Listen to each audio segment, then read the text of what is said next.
Hello everybody, welcome to my channel, Super Sam 7. Today I have another comic book issue review. The Amazing Spider-Man issue 82 is the last Spider-Man comic published in the 1960s. The 60s of course being where Spider-Man first appeared. The issue was released December 16th, 1969, and it does have a cover date of March 1st, 1970. This issue is Electro's 6th appearance in comics. This is also the 872nd comic in a complete Marvel Comics reading order. The story was written by Stan Lee, penciled by John Romita Sr., inked by Jim Mooney, and lettered by Sam Rosen. The cover has Spider-Man facing the return of Electro, fighting over a live TV auditorium. Guys, I've just gotta say, I think this is one of the most dynamic, action-packed covers I've seen. It's been in my mind ever since I first read this over a decade ago. I love how Electro is standing on a camera holding wire or metal pole, and you see the electricity trail behind him up and down the pole going to an electric socket in the wall. And of course, everybody evacuating the auditorium, even two people up in the balcony.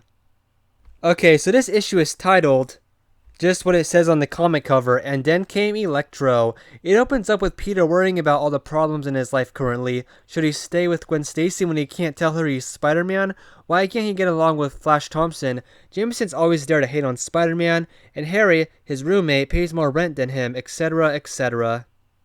In the last issue, we saw Aunt May faint after finding Peter's web dummy he left in his bed when he was gone. He still feels guilty, making his aunt doubt her sanity because of him hiding his secret identity, and yeah, he should feel guilty. I mean, he is the reason she's knocked out and needs hospital, or not really hospital rest, but bed rest. And this was during the time in Spider-Man comics where Aunt May was treated more like a grandparent than a mom to him, when she was always needing to be kept very secret about his identity and other stuff that's going on in his Spider-Man life. Even though she still experiences some intense moments, especially with Dr. Octopus kidnapping or breaking into her house in issue 54, but anyway.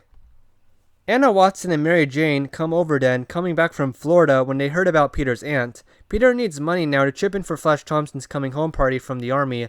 This is actually the return of Mary Jane to the series, not being in it since issue 65. To make some more money, Peter Parker tries to find some crime to photograph himself stopping to sell to the Daily Bugle, but his costume gets dirty when he gets hit with chimney smoke, so he starts to head home. It is so funny that the writers decided to write that Spider-Man right when he gets over a chimney stack, just immediately decides to just shoot out soot and whatnot and get his costume dirty. The typical Parker luck. Actually, the same situation sort of happened back in Amazing Spider-Man issue 9. Instead of his costume getting dirty, it started raining outside and his camera couldn't take pictures in the rain. Spider-Man, with his costume still dirty, decides to swing inside the boss room of a TV station he swung by to try and get on late night TV as a guest star, try his luck at show business again. Just then, a live wire breaks loose and starts flying. Yeah, I know, what a coincidence. One electrician named Max Dillon grabs the fuse box and shuts the power off, saving everyone.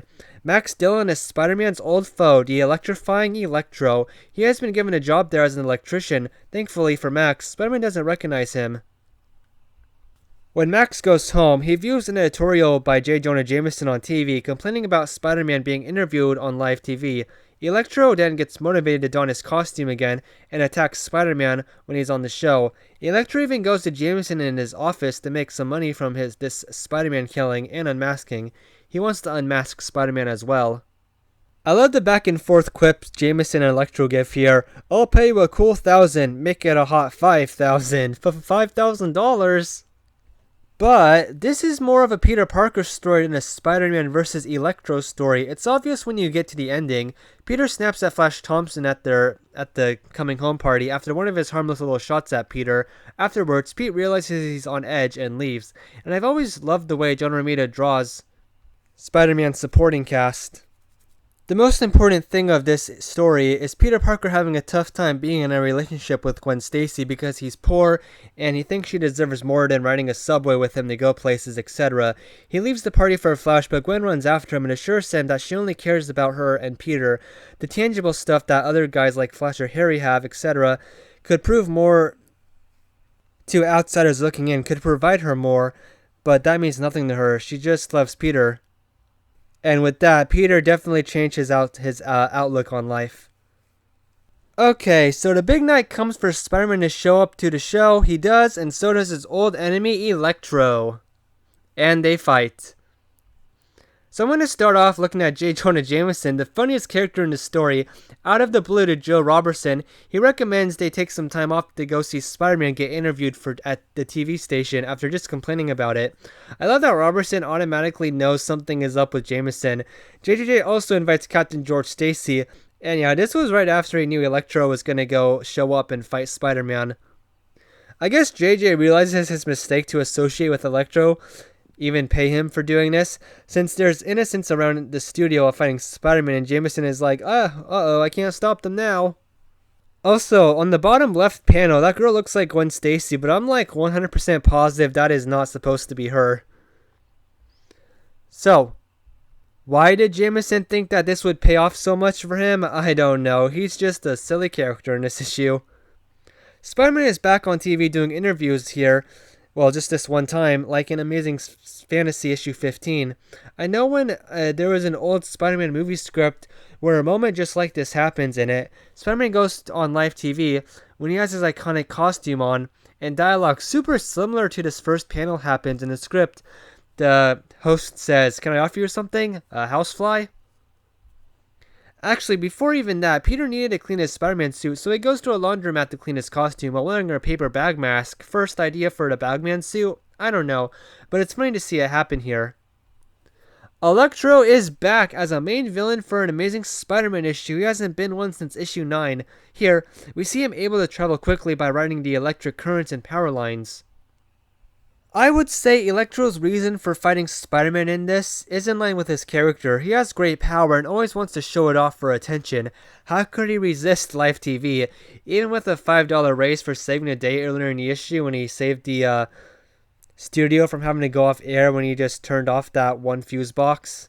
His ego drives him to fight Spider-Man and throw his normal life away. His normal life being objectionably better than Spider-Man's at the moment. He has his own place, stable, good job, no responsibility besides his job, and he really just wants to show off his powers and have everyone know it was him. During the fight, an interesting moment happens where Spider-Man describes Electro moving super fast by riding his own electrical bolts he fires. You don't really see that drawn out clearly, and this is the only panel it's done in, but I actually really like that idea. Now, Electro gets defeated by getting webbed up, dangled upside down, and when Electro touches his feet, his body's electricity acts like feedback, causing a huge explosion, knocking himself and Spidey out cold. Electro wakes up before Spider-Man does, and walks away, escaping the scene. Electro is too weak to end Spider-Man here, so the supervillain, yeah, he didn't kill the hero, but he was the cause of chaos and seriously hurt his adversary and got away. Well, maybe not completely got away because he had a parole officer to see every month, so breaking parole, becoming Electro again on live TV, probably not the smartest idea. For Spidey, he wakes up and just crawls home, too weak to stay around. He got no money and no chance to ever be a TV star now. Looking at the Parker look, I guess his life as Peter Parker was better because he and Gwen are together, for sure now. No doubt in Peter's life it was better, but as Spider-Man, well, he's hated by even more people now, and has just got beaten up pretty badly in a fight.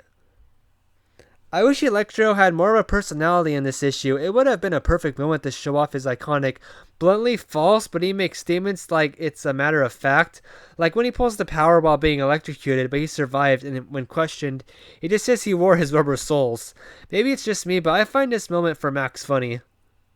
Before the video ends, let's look at the letter pages, the Spider's Web. The first writer wanted Spider-Man to go to Vietnam. The writers and most readers wanted Spidey to stay in the USA, in New York. The second letter says Spider-Man's fingers pressing the web shooters to fire all the time doesn't work in reality, but the answer is Spider-Man is double jointed in his hands. One said Peter Parker should grow long hair.